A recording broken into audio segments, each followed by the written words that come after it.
강세 시나리오에서 기존에 JP 모건이 그 주장한 목표치가 6,000이었거든요. 네. 근데 이번에 그걸 7,500으로 올린 겁니다. 왜 이렇게 그럼 잘 나가냐라고 보면 네. 뭐 무엇보다 반도체입니다. 반도체 슈퍼사이클의 기환입니다.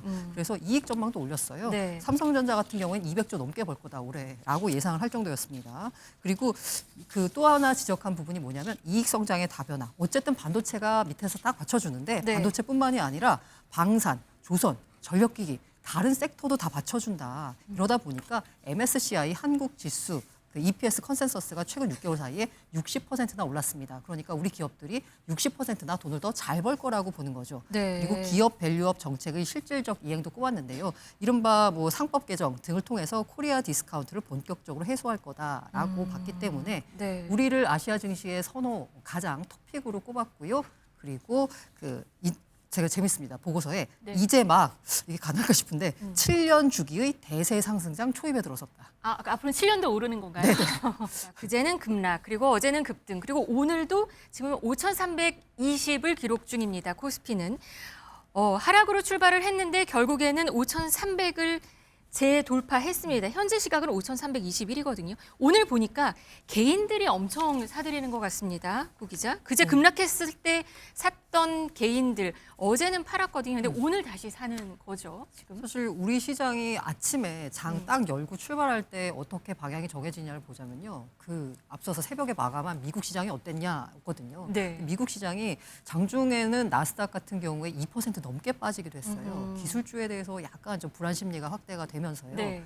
근데 이제 막 막판에는 그 2% 올라와서 한 1.5 정도로 마감했는데요. 나스닥이 안 좋았다 보니까 기술주 우리 특히 이제 반도체가 많이 있는 코스피 같은 경우에도 하락 출발했는데 이걸 다 개인들이 밀어 올린 겁니다.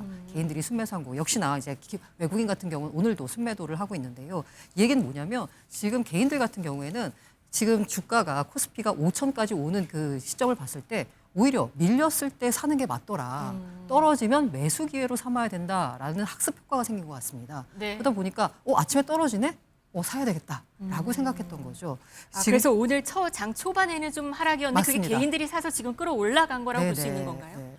와, 개인들의 힘은 그래서 우리 시장이 정말 네. 강하다라고 볼 수 있는데요. 예전에는 미국이 1% 오르면 우리는 오를까 말까였고 미국이 네. 1% 떨어지면 우리는 2% 떨어지는 시장이었는데 이제는 정반대 상황이 나타나고 있습니다. 네, 요즘 지하철 타면요 쇼츠나 유튜브 보는 거 말고 주식 앱을 보는 사람들이 많이 늘어났습니다. 이게 좀 달라진 풍경 같기도 한데요. 실제로 교수님 은행에서 돈을 빼서 증시로 그러니까 머니 무브가 실제 일어나고 있다면서요? 예, 통계를 보면 은행에서 그 예금에 22조가 빠져서 그것이 뭐냐면 투자 예탁금이라고 결국 뭐냐 증시에 투자되는 돈이 18조가 늘었다고 합니다. 네. 이런 걸 봐서는 여러 가지 증시 시장이 활성화되고 개인들뿐만 아니라 기관 투자자들도 관심을 갖는 것 같습니다. 그리고 뭐 여러 가지 이제 직장인들의 문화도 많이 바뀌었죠. 네. 예전에는 점심 시간에 이제 미국 증시 이야기하고 또 밤에는 이제 미국 증시가 우리나라 밤에 열리니까 잠도 못 자고 아침에는 이제 졸린 눈으로 이제 출근을 했는데 네. 이제는 이제 낮에 투자할 수 있다. 아, 그리고 우리의 관심사도 점심 시간에 관심사도 국내 증시로 이동을 했는데 이런 풍경은 상당히 좋은 풍경인 것 같습니다. 진짜 저 주변에서 다들 요즘에 주식 얘기 정말 많이 하더라고요. 그러니까 서학개미보다 진짜 국내 주식에 투자하는 사람들이 많이 늘어난 거죠. 근데 그리고. 한 가지 또 안타까운 것은 뭐냐면 국내 증시가 전체적으로는 많이 올랐지만 네. 개인 투자자들은 실패한 경우도 굉장히 많습니다. 그 이유가 뭐냐면 주식도 오르는 그 SK 하이닉스, 삼성전자는 엄청나게 올랐지만 네. 또 다른 주식은 떨어진 주식도 많습니다. 네. 그리고 그 변동성이 너무나 높은데 우리나라 같이 이제 수출 주도형 국가 같은 경우는 외국 상황에 따라서 국내 증시가 출렁이잖아요. 네. 지금 그런 현상이 계속 일어나는데 이런 변동성에 적절하게 대응을 못하는 개미 투자자도 많아서 결국은 뭐냐면 주식 시장도 평균적으로 올라주고 이 변동성도 줄여준다면 최상의 결과가 아닐까 생각이 듭니다. 네, 그런데 한 외국계 증권사는 코스피 7,500까지 불렀습니다. 이런 증권사 리포트가 나왔네요. 요즘은 국내보다 외국계 증권사가 우리 증시를 보는 시각이 훨씬 더 긍정적입니다. JP모건이 네. 그 2일 보고서를 하나 발간했는데요. 제목이 뭐냐면 모든 엔진이 가동 중에 있다라고 하면서 네. 아시아 시장의 토픽이 바로 우리나라를 꼽았고요. 시나리오가 있습니다. 약세, 그다음에 기본, 강세 시나리오가 있는데 네. 강세 시나리오에서 기존에 JP모건이 그 주장한 목표치가 6,000이었거든요. 네. 근데 이번에 그걸 7,500으로 올린 아하. 겁니다. 왜 이렇게 그럼 잘 나가냐라고 보면 네. 뭐 무엇보다 반도체입니다. 반도체의 슈퍼사이클의 귀환입니다. 그래서 이익 전망도 올렸어요. 네. 삼성전자 같은 경우에는 200조 넘게 벌 거다 올해라고 예상을 할 정도였습니다. 그리고 그 또 하나 지적한 부분이 뭐냐면 이익 성장의 다변화. 어쨌든 반도체가 밑에서 딱 받쳐주는데 네. 반도체뿐만이 아니라 방산, 조선, 전력기기 다른 섹터도 다 받쳐준다. 이러다 보니까 MSCI 한국 지수 그 EPS 컨센서스가 최근 6개월 사이에 60%나 올랐습니다. 그러니까 우리 기업들이 60%나 돈을 더 잘 벌 거라고 보는 거죠. 네. 그리고 기업 밸류업 정책의 실질적 이행도 꼽았는데요. 이른바 뭐 상법 개정 등을 통해서 코리아 디스카운트를 본격적으로 해소할 거다라고 봤기 때문에 네. 우리를 아시아 증시의 선호 가장 토픽으로 꼽았고요.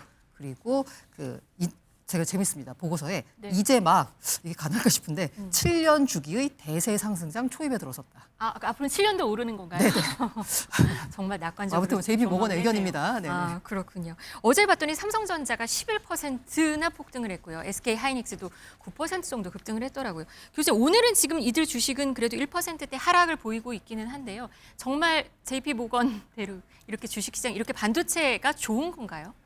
예, 맞습니다. 그거 어느 정도는 일리가 있는 의견인 것 같은데 저는 7,000피에 과연 오를까 말까는 잘 모르겠지만 네. 주식시장에서 긍정적인 요소는 많은 것 같습니다.